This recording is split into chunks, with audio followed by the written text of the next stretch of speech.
बिस्मिल्लाहिर्रहमानिर्रहीम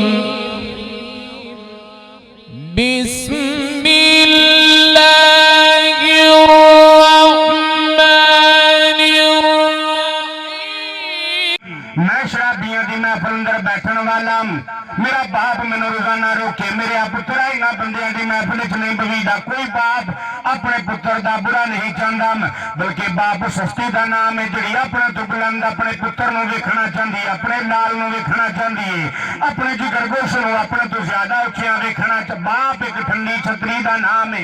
ये कह लगा अमीरुल मोमिनीन जी एक दिन शराब के नशे च धोता मेरे बाप ने मैनू रोकिया, मैनू गुस्सा आ गया, मैं अपने बाप को मारन लग पिया, मैं मारन लग पिया अपने बाप को। मेरा बाप रोंदिया रोंदिया एक जुमला बोल गया, मेरे पुत्रा अज मार ले जितना मारना है, अज के बाद तेरा हाथ मेरे तो नहीं उठेगा, क्योंकि मैं सीधा बैतुल्ला जावांगा, मैं रब को तेरिया शिकायत लावांगा।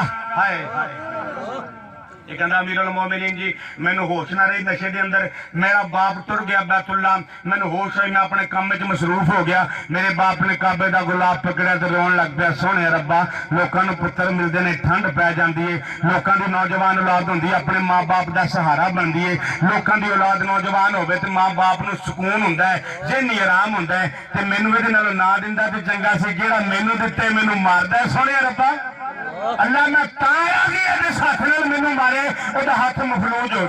मनाज़िर कहंदा अमीरुल मोमिनीन जी मैं अपने काम में मसरूफ हाँ, अचानक मेरा सज्जा हाथ काम करना छड़ गया, मैनू समझ आ गया मेरे बाप ने मेरे वास्ते बददुआवां कर छड़ी। मैं नौजवानों अपने माँ बाप को तंग ना करिया, मैं अल्लाह की कसम उठा के ना इन्हां दी दुआ 7 आसमान चीर के रब के दरबार च कबूल हो जाती है। मैं कभी माँ बाप के ना फरमान नूं बुलंदियां ते जांदे नहीं, जे माल दौलत आ भी गया तो ज़हनी सुकून है ते माँ बाप के फरमा बरदार की मैं कंड लग जानी, अल्लाह की कसम चटनी नाल भी खावे ना उन्होंने जन्नत जैसा नशा होंदा भी मैंने सुकून है।